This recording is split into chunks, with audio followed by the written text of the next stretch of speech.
After the Labor Day weekend, TLC Live give an in-depth look at how worker shortage is impacting the nation overall and how food service, hospitality, construction, and business in general struggle to retain workers. Today, Gustavo Suarez, JPG founder and CEO, Frank Torres, partner owner at Torres Brothers, and Dr. Patrick Wook, director of McNair Center for Free Enterprise and Entrepreneurship at St. Thomas University. Wow, you got a hell of a lineup. Well, lately I've been producing good shows with quality guests and doing a good job for TLC and our viewers. So, I do travel the country quite a bit, Andrea, and what I find interesting is at first, about a year ago, there was a McDonald's in Livingston, Montana, had a big sign that said, workers needed $20 an hour. And then it went back a few months later and the sign changed to $21 an hour. And today it's up to $22 an hour. Now, that works out to approximately $43,000 a year with probably some benefits, some insurance and maybe some 401k and some educational opportunities. And most corporations are in dire need of employees. I don't understand what's going on, and Andrea's put together a lineup that maybe helps us understand what is this labor shortage about, what are these supply chain issues, and why don't people want to work for at least $42,000 a year? And yesterday we were talking, Orlando, about the Labor Day, this federal holiday that started back in the 19th century. And you were saying that there were no celebration as we normally do every year, that it was just like 30 people only in the Central Union, and I don't know, you were talking something Well, about President Biden had and took an opportunity to visit with some union workers, and the attendance was pretty sparse. And of course, they compared that to President Trump's rally that. in Correct. Pennsylvania, where again he filled an arena. Yeah. And so that was interesting. But what I just don't understand is it that America has shipped all its jobs overseas to maquiladoras in Mexico, manufacturing to China. We're transitioning from oil and gas into alternative forms of energy. I just don't understand what's causing this labor crunch, and hopefully our three guests will be able to help us get through and understand what is causing this dilemma in our country. So welcome to TLC Live. We're going to have the three of them line up: Gustavo Suarez, JPG, founder and CEO; Frank Torres, partner owner at Torres Brothers; and Dr. Patrick Wook, director of McNair Center from St. Thomas University. So welcome to TLC Live. And I know from, Frank Torres, we were talking about a couple of weeks ago that we were filming something that's a surprise that's coming up also in TLC. You have a company that it has to do with a lot of construction. Also, Gustavo Suarez, he has a company that it has accounting, but also advisory in more than 500 companies. So you have a bigger spectrum of what is going on with the worker crisis. And also, we're going to have the doctor from St. Thomas University give us a political aspect and what is going on after the pandemic. And what is the situation right now, not only Houston, Harris County, Texas, but along the country. So welcome to TLC, the three of you guys. We're going to start with the bigger spectrum with Gustavo Suarez to give us the insight of what do you think is going on, and also with your experience with all the companies that you work. Absolutely, Andrea, Orlando, thank you so much for the invitation. And this is quite a talk that I don't know we will have enough time. It's just so much happening out there. We just got out of the pandemic. There is so many changes. And mainly, I think that shortages in labor, it's something that we've seen historically. And as some mentioned, I mean, history is cyclical. So sometimes we need to look back in what happened in the past to be able to understand the present, and then from there forecast the future. So it is true that we have not only a shortage in labor force, but at the same time, it's a new generation coming into the workforce.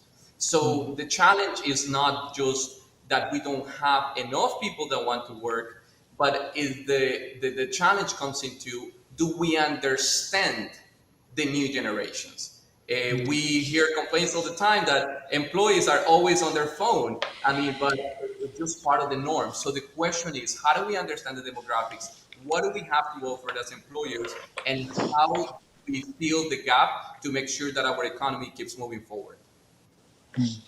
Well, I know that Frank, for example, his employees aren't on the phone. Frank has grown his business from a small concrete company to a rather large concrete company, but now has branched out into the construction and utilities, and now does work for municipalities and governments and private developers. Frank, you were telling us that you were having problems keeping enough labor.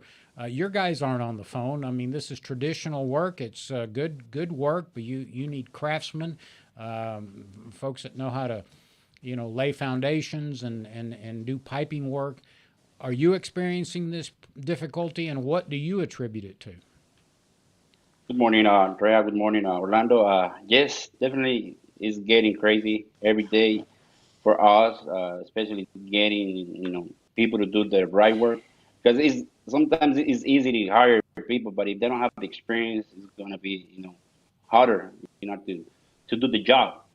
Um, I believe the price of fuel has been affecting us because we have a fleet of trucks, concrete trucks, and it really hurting a lot to us. So to understand better, I don't know what's going on. If I'm so nervous. I'm sorry. Oh, that's all right. So, Man, sorry. no problem. So you're having difficulty keeping good people on hand, Dr. Wook. Again, it's folks are talking about the technology, being on the phone, not wanting to go to work. Frank is talking about the lack of skilled craftsmen. But at the end of the day, I think to myself, how hard can it be to work at a McDonald's or a Starbucks at $22 an hour with some benefits? So what is going on? And from your perspective, from a person that runs the Entrepreneurial Institute at the University of St. Thomas, how do you view it? Well, first of all, thank you very much, Orlando and Andrea, having me on today. I greatly appreciate it. And I listened to Gustavo, and there are a lot of factors going on out there. And let me share a few that are happening. Not only on a demographic, and I think that was one thing he hit on, is post 2008, we started having less children in this country. There was a baby bust. So some of the demographic issues that we're seeing in regard to people taking those McDonald's jobs. I worked at McDonald's when I was 15 years old. They're just not students. They're just not young fellows, for lack of a better word, to to go out and do those jobs anymore. There's just and if they're there, there's few and far between. Okay. And at the same time, to kind of show you kind of we're being sandwiched here, is we have a lot of people retiring. We have our baby boomers. They're all retiring. So we're kind of in this sandwich where younger people are not filling the roles like you're talking about McDonald's, and at the same time, the older people, and I'm getting to be one of them, they're retiring and want to do other things. So I can see where it's very challenging for an employer. I ran several businesses, and I could see it could be very challenging for anyone out there. So, I have friends that have been spent a lifetime in careers. For example, I have a dear friend who's a geophysicist that was a geophysicist at Exxon, but his passion is education, and yep. it seems to me that, for example, I hear about this teacher shortage, right? Every school district in America is now having a hard time retaining teachers. But yet, there are, as you mentioned, the older workforce like us who have vast experience. Most of us have university degrees. Perfectly capable to teach social sciences, and a geophysicist can probably teach math and geosciences pretty well, and a retired physician can probably teach biology.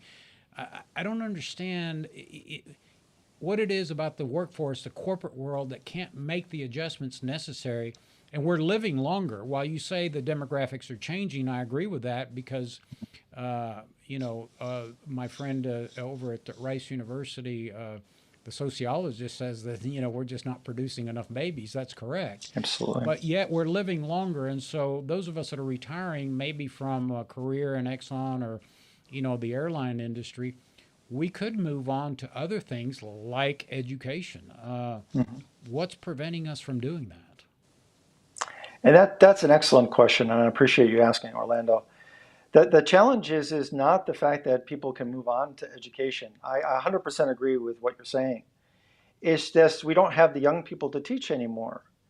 So because we've had that baby bust, and really there's a lot of great studies on this, and I'm not going to get into them. But starting in 2025, there's going to be a direct effect. There's a lot of research out there, and starting in 2025, is that post 2008 baby bust is going to start to have effect.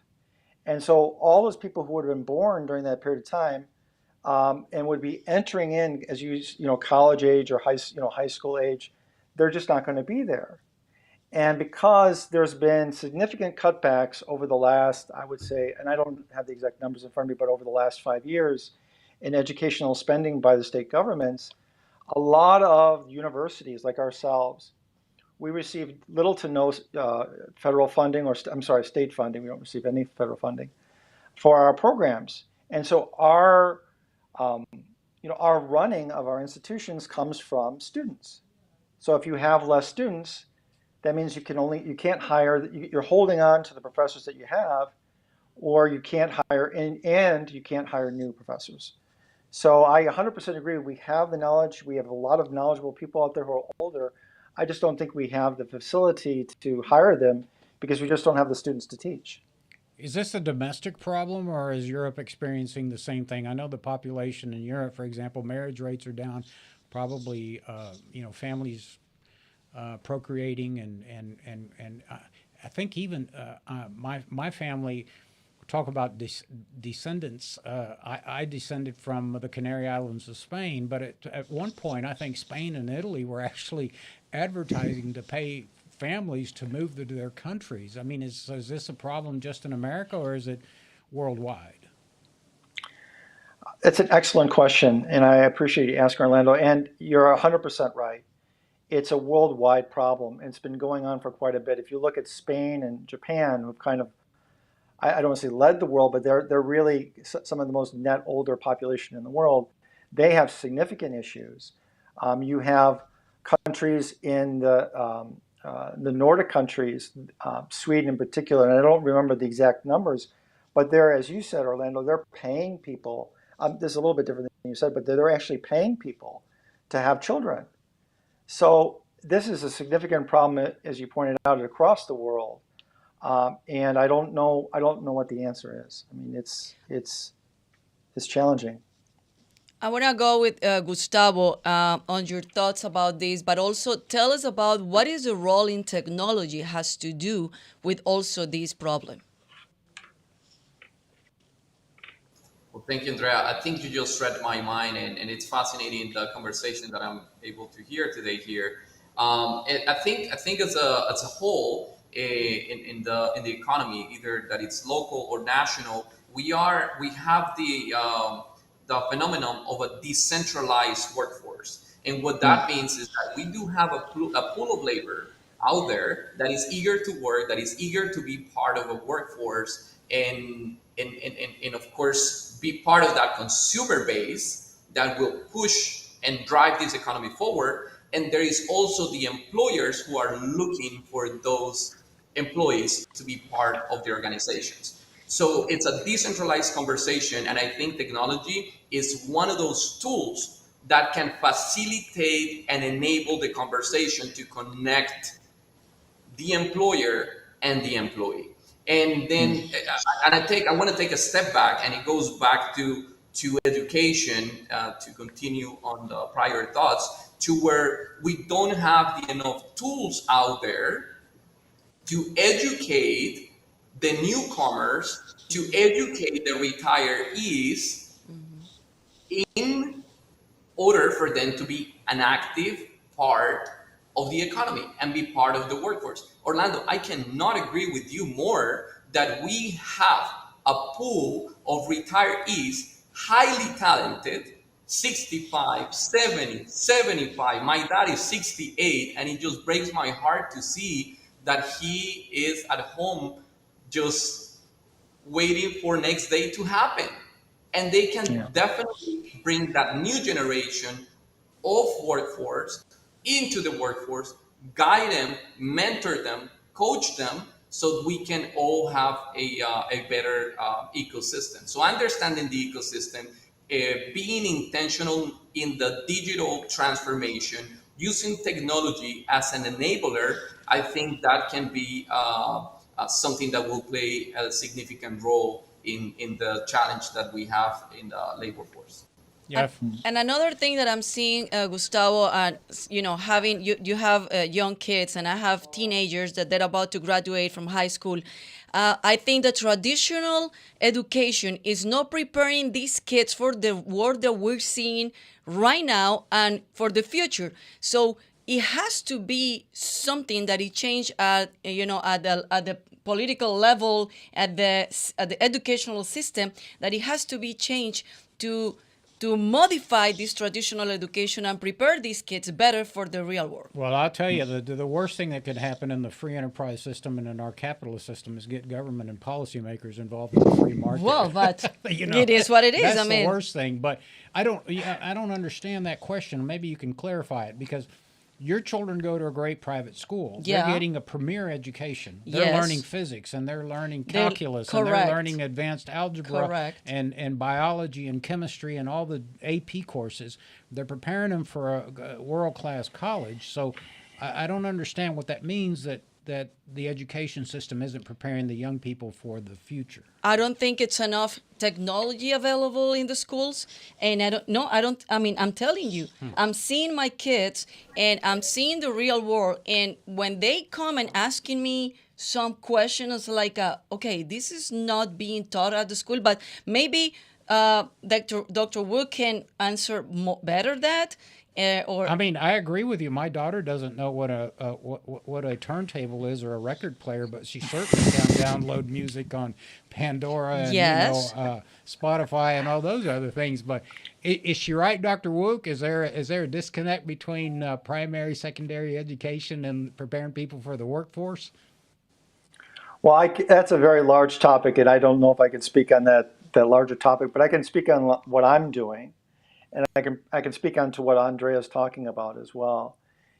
One of the things is I teach entrepreneurship, and I've seen it like you were saying earlier. I've seen a lot of theory talked about, and in my class and in the programs that I teach, everything is practical. You can use it day one, right?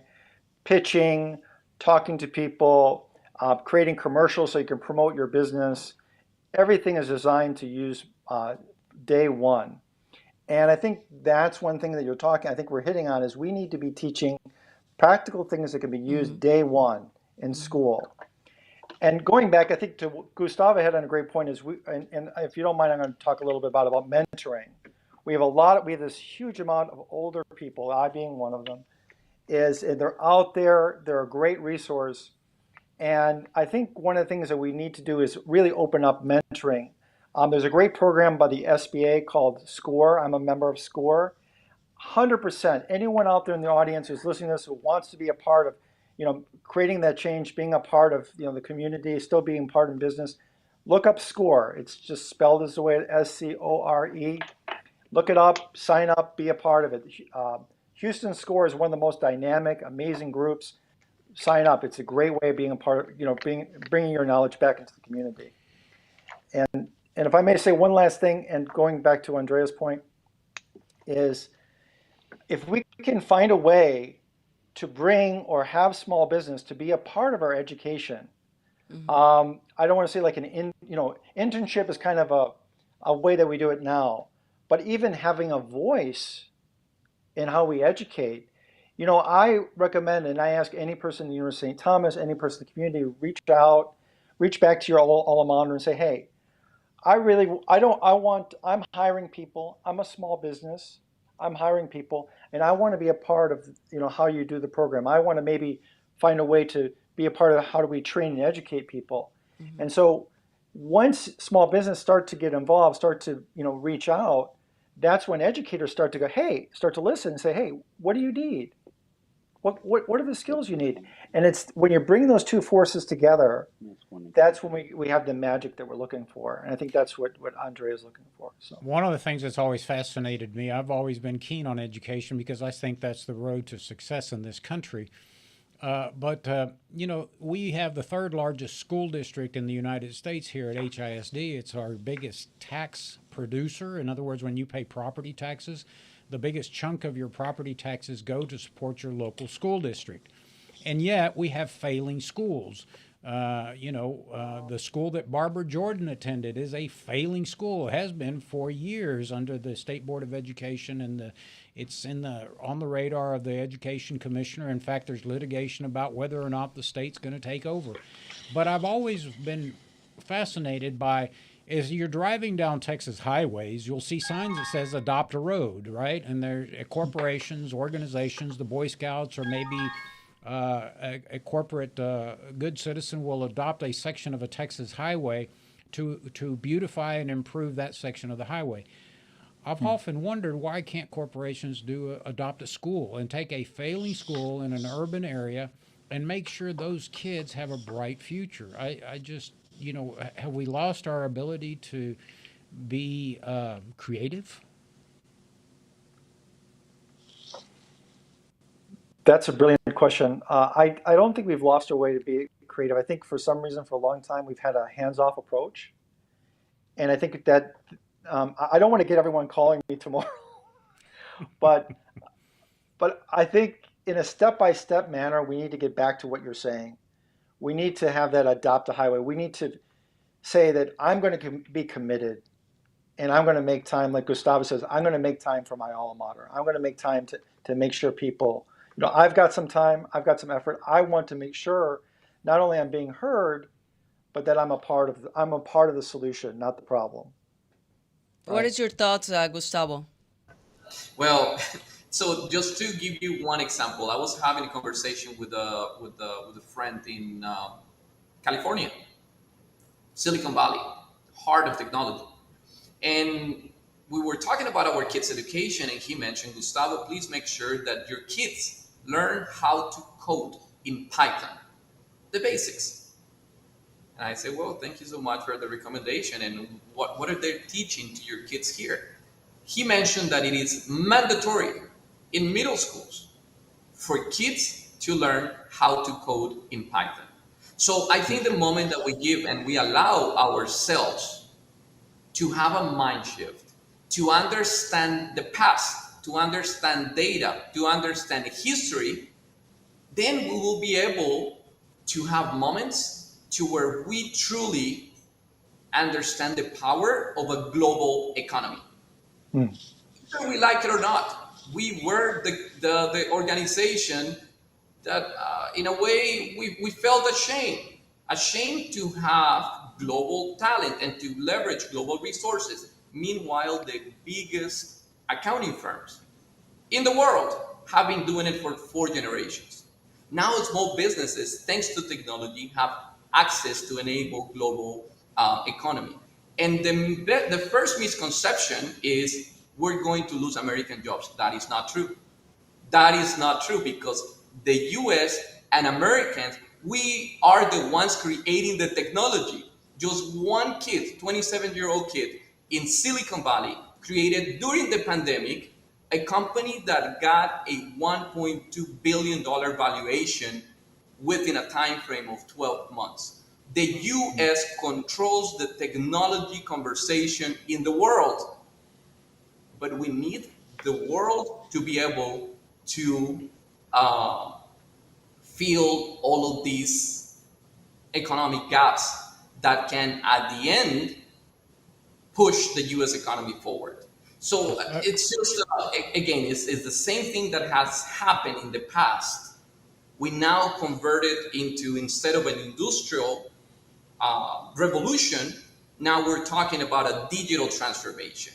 And the moment that we dive into the numbers, into unit economics, and we back all of this with data, so for example, 50% of the diabetes population in Texas are Hispanics. And guess what? The pharma, they're not, they did not target their marketing to the Latino community. So being inclusive is not only a nice thing to do, but it's a business action to increase bottom lines. Little by little, we're getting to understand that from the It's interesting. entrepreneur.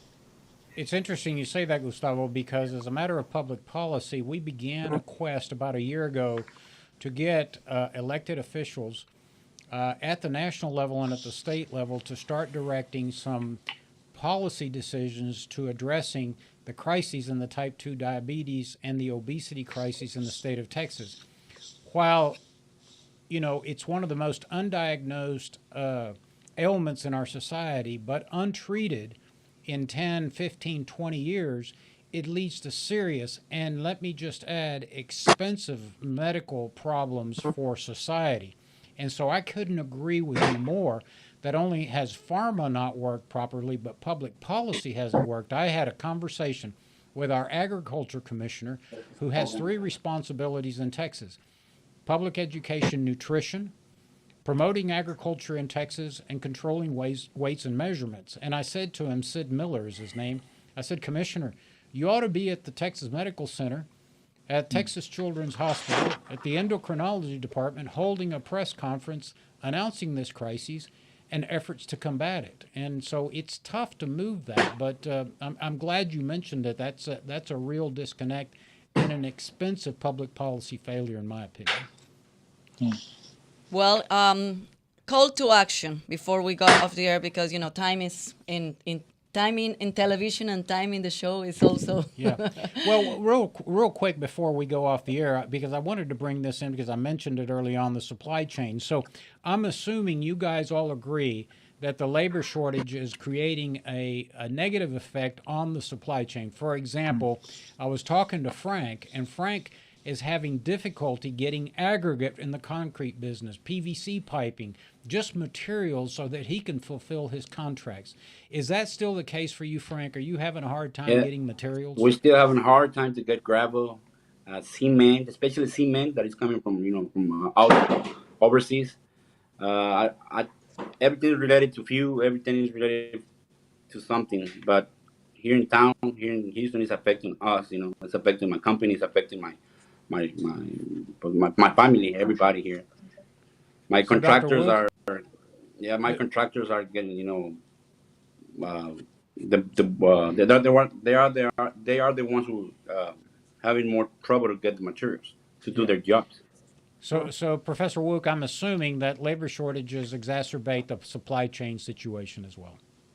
100% agree with you. I think we're seeing it more, and even to hit on your point is because of course we are educating and training entrepreneurs at the University of St. Thomas. One of the things that I say, this is one of the greatest times, if you're thinking about being an entrepreneur, this is one of the greatest times to be an entrepreneur, just for like what you're hitting at, because we have all these supply chain issues.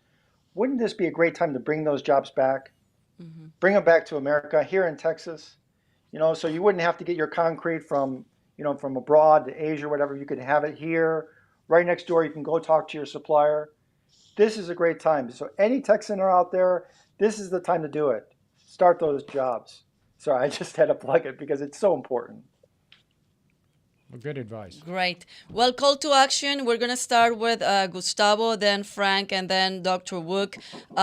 What we can do, you guys as business owners, and us as just the community in general, to try to solve this situation or try to navigate this situation. Let's put it that way. So number one, I mean, we are very aware, and I was part of an interview recently, and we talked about, you go to every kitchen, every restaurant in the U.S., I'll say almost, to rephrase, and you will find a Latino in the kitchen. You go to every construction site, let me rephrase, almost, in the US, and you will find a Latino building and doing the actual work. So is it fair to say that the Latino community in the US, the 70 million plus Latinos in the US, Hispanics, and the 6 million plus and the fastest growing segment in the small business community in the US are feeding and building America? So I think when we change the conversation from, and I agree 100% with the fact that this is the right time to start a business, especially in the supply chain. When we understand the different participants as stakeholders, as part of the ecosystem, and when we truly understand the ecosystem, then we can engage and enable conversations of unity because we need from each other. It's not only a Hispanic conversation, it's not only a Latino conversation, even though it's a 20% market share in the US. But the moment we understand that and we bring technology to understand this data, so before to interview 3 million people or do a survey, it took hundreds of thousands of dollars.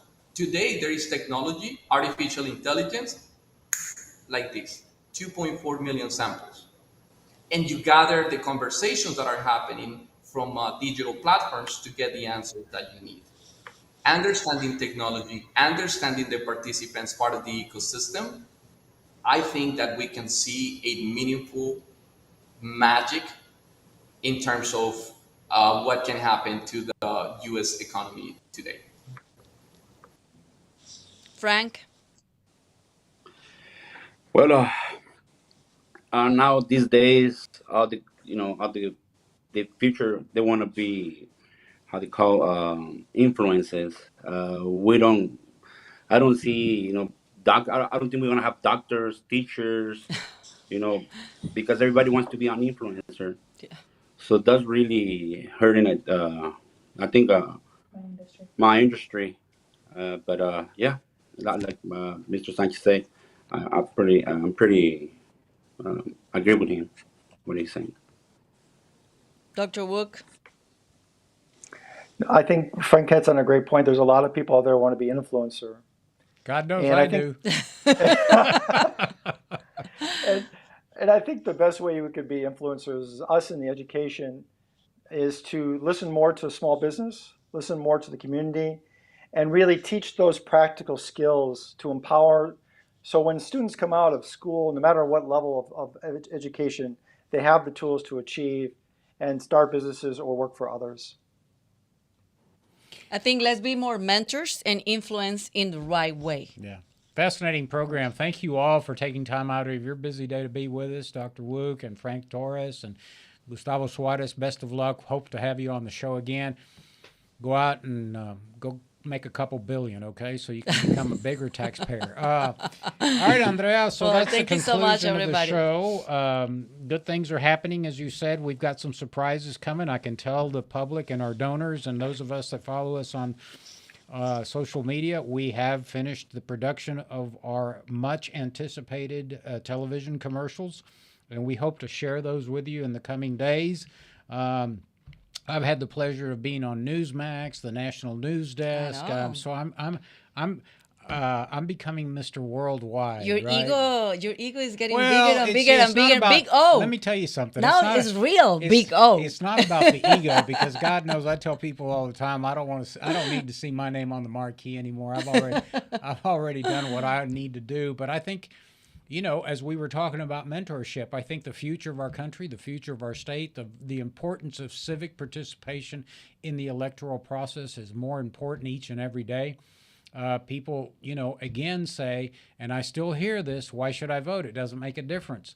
Well, if you don't think that voting makes a difference and the results have an impact on society, just look at Harris County where Andrea and I reside. Prior to 2018, we had a very low crime rate. Harris County, for example, the budget was in fine financial shape. And now, just a mere 2.5 years later, It's an unmitigated disaster.